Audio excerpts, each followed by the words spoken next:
Hello again, Year 5. Welcome to your 8th English lesson out of a series of 10 based on Sean Tan's The Arrival and the theme of community. You ready for this? So here's your starter activity for today. Cross one out. You can see under our heading that there is a grid that looks a little bit like a crossword. However, extra letters have been added into each box. Can you work out which word goes across the top? Which word goes down each column? And what word is written across the bottom? In each box, cross off or take away one of those letters and see if you have a word left. It takes a little bit of getting your head round. I'll help you with the first one. Let's look at this column down the middle. I have an N-E, a U-S, H-R, S-E, and an E-R. Now I'm looking down this column, seeing if I can notice any clusters of letters that I know work well together. For example, I could have sh, S-H. I could have E-R,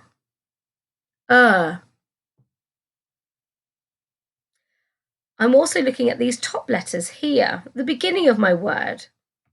Let's try some combinations out.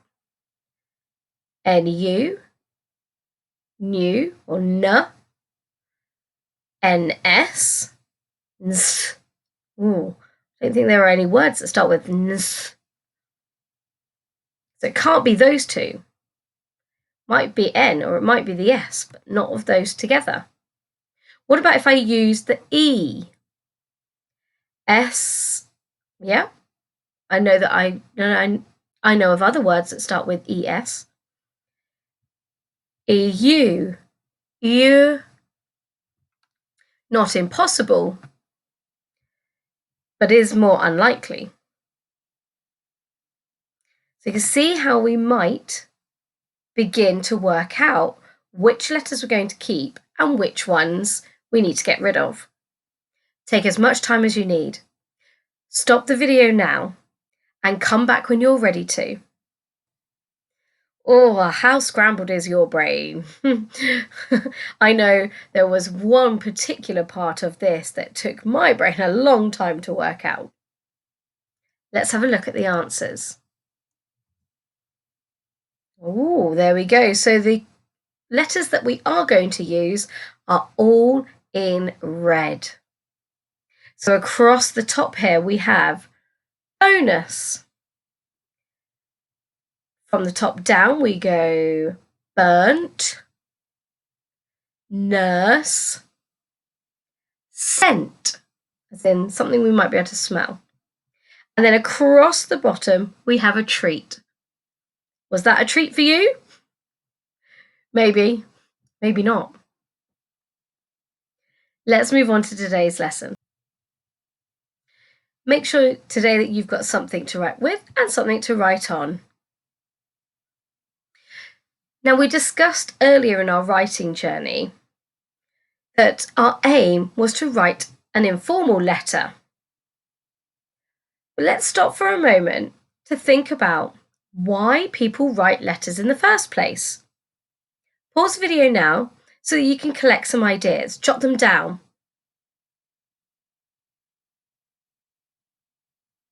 Welcome back. Here are some ideas as to why somebody might write a letter. See if you've got the same ideas. Maybe you've thought of some more.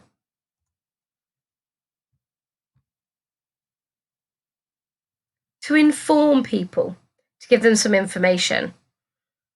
Many adults get lots of letters informing us of various things, not always things we want to hear.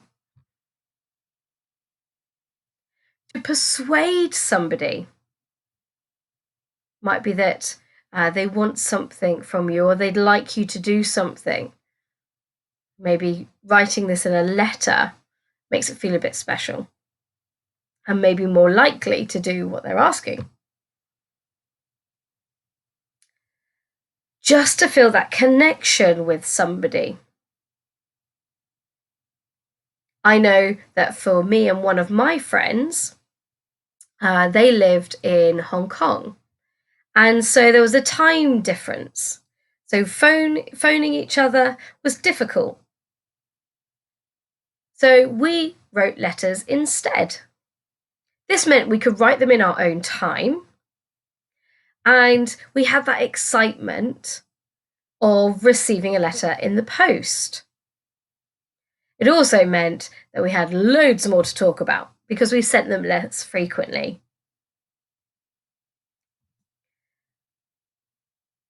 You might write a letter to share a moment or a memory. It might be to document an important moment, an event, something you'll come back to in the future, to read and remind yourself. Or you might just write it for fun.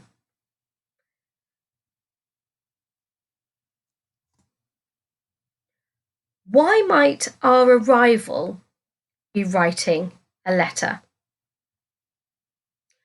Who might he be writing it to? Pause the video so you've got time to have a think. So letters are things that, now that you're in year 5, you've probably come across before. And you've probably done some other writing journeys based on writing letters. Some may be formal and some may be informal. So I'm guessing you've got a little bit of knowledge here already. Have a look at all of these writing features in the grid. Which ones might we need to use when we're writing a letter? Pause the video to give yourself time to think and meet me back here in a moment. Okay, let's see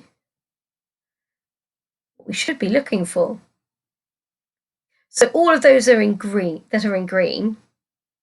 are some of those features that we definitely need to be getting into our letter writing, especially that informal tone when we're writing an informal letter. No dear sirs or madams here. A date. It's always important to share the date that you're writing it. Use of the first person. I did this. And also making sure that we're using a chronological order. This makes it easy for our reader to understand our timeline rather than feel like they're being jostled around. We've got 3 of these that are in red, columns of writing.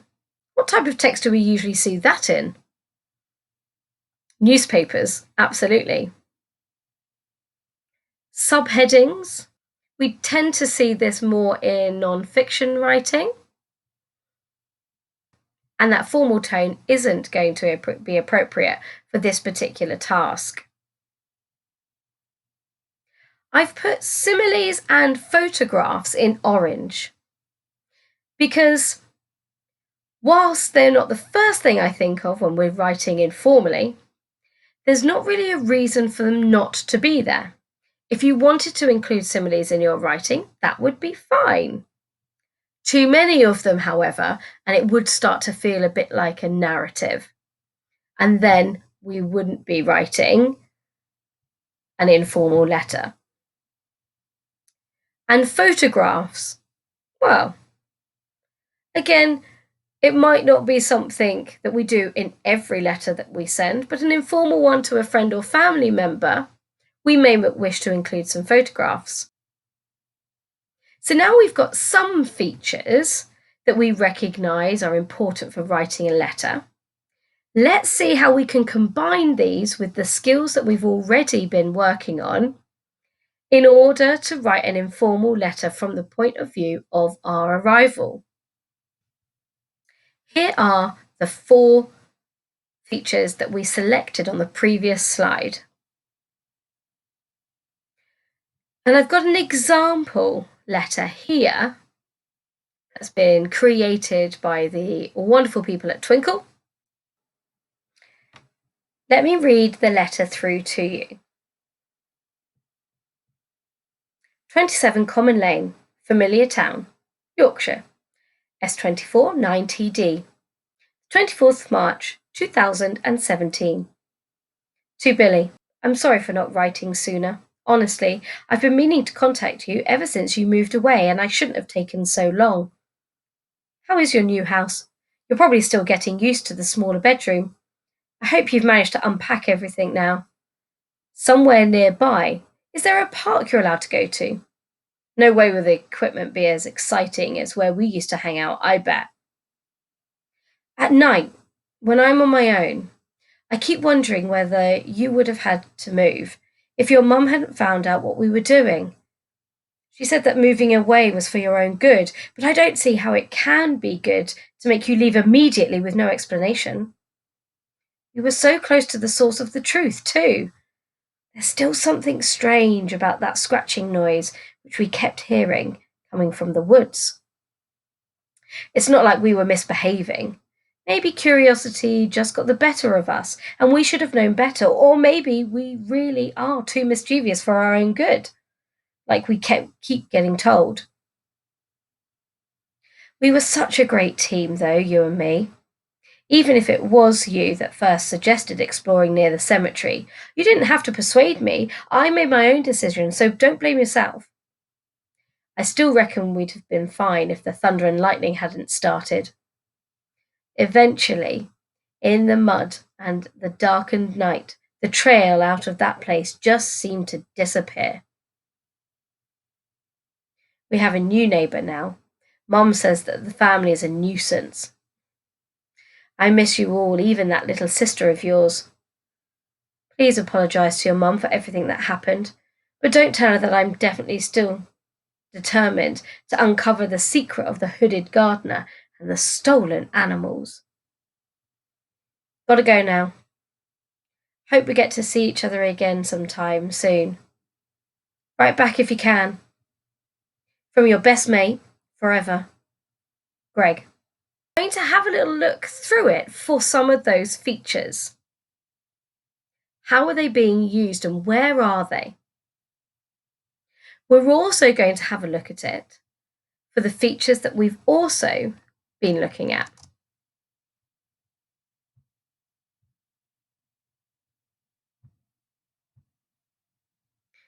So looking for those thoughts and feelings, any questions, adverbials of time, place, and number. And I've added an extra one in there, that greeting and sign off. That's really important. That's really important in starting and finishing our letter. Let's take a look and see if we can find examples for each of these features. Pause the video now if you'd like some time to see if you can find them for yourself first.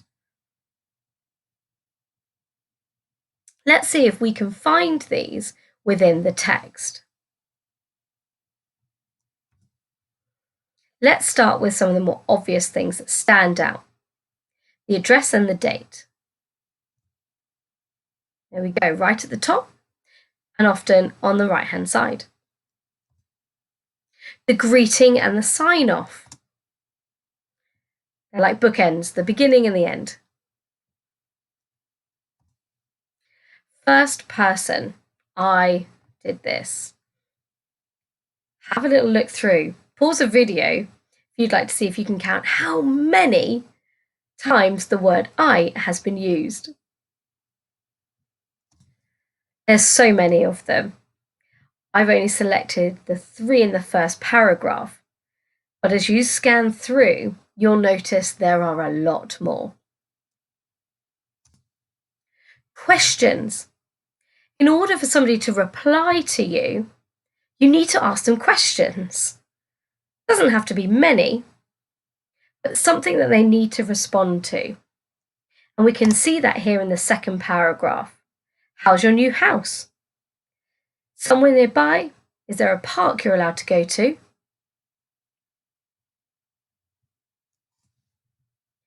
Our informal tone. Things that we might say to each other conversationally, but we might not use if we were speaking to somebody in power or somebody of more importance than us. Let's see if we can find some. No way will the equipment be as exciting. Oh, you could also select hang out underneath there. I bet. That would also be included. Quite a lot just in that one sentence. We've got reckon over here. I still reckon. So reckon is a word we use instead of I still think. And I've got down here from your best mate. So we might say friend if we were being more formal, but mate if we're being less formal. Again, there are lots of other examples throughout the text, but these three give us an idea of what we're looking for. Adverbials of place, time, and number. We've got somewhere nearby, place, at night, time, immediately, time, eventually, another time, but also could be considered a number if we, depending on how it's being used, and soon. Again, other examples are available in here, and we do see other adverbs in there as well. We've got probably, we have in there, we have probably in there, and there are some others as well. Thoughts and feelings. It's all throughout this. I hope, I keep wondering, we were such a great team, all these thoughts, and my own decisions, so don't blame yourself. So again, sharing that thought. I miss you all, my feelings. I hope we get to see each other again, my feelings.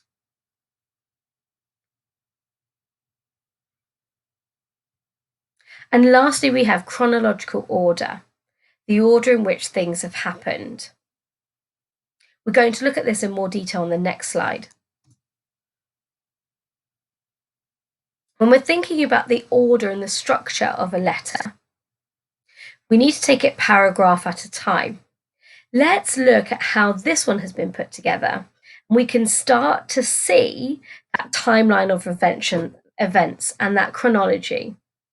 I've already blocked out things like the address, the greeting, and the sign-off, as they're quite standout sections of our letter. For this, we're going to focus on just the main part of it. This letter starts off with an apology and the reason for writing. Sorry I couldn't do it sooner, it's been busy. The second paragraph, here's where we ask the questions. We talk about the person we're writing to. How are you? What have you been up to? Are you okay with this? And we talk to them. Did you manage to get that? I wonder what it's like for you now. And that in our timeline of chronology is almost like taking it back to the moment when you were still together or living in the same area. Takes it back to that time. That's the beginning of our timeline. Then we kind of come forward in our timeline. So how about you now? So you've spoken about the reader, asked about them.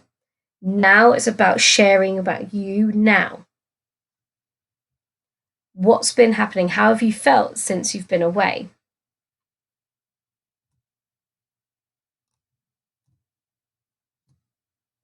It then goes on to kind of talk about a key event. And for us, we'll be talking about a key event that's happened to our arrival. continues this on to the next page. And lastly, about something new in your life. What do you now know, or what do you now realize? So we're bringing this right up to the here and now. And last but no means least, we have to say goodbye. This section usually also includes some hopes and fears for the future, some hopes and wishes for the future. What would you like to happen next? I look forward to hearing from you. So here's the structure that we're going to be using to write our own letter. And we can see across here how we're able to include those features that we've been working on. Those adverbials for time, place, and number are going to help us to structure and put our paragraphs in place. And then our thoughts and feelings are going to be throughout our piece of writing, but mainly in the sections about us and what we've been dealing with. And we've got that opportunity to ask questions and share those thoughts that we've had in that one of those opening paragraphs. So here's your task for today. Whilst we are going to be doing a bit of a modelled write tomorrow, and then of course our final write, I'd like you to have a go at writing your own letter to your friend or friends in the meantime. Try it out. Maybe it's something that you might enjoy doing. Maybe it's something you used to do and you haven't done for a long time. Think about some of the structure that we have looked at, and maybe have a little dabble at including some of the features that we've tried as well. Remember, this is just a practice and it's something to be enjoyed. When you write your letter, think about the reasons why you wanted to write to them specifically. Let them know why. I wanted to write to you because. Tell them about what's happened in your day. Give them an event. Explain what you've enjoyed, or maybe what didn't go as planned. And you must remember to ask at least one question. This means your friend's going to have to reply to you. And that's the best bit. But remember, you may have to ask your friend, first of all, for their address. But make sure when you do, you explain that it's for a writing task for school and that it's so that you can post a letter to them. Happy writing! And I hope you find something in the post very soon. That's it for today. I'll see you tomorrow. Bye-bye now.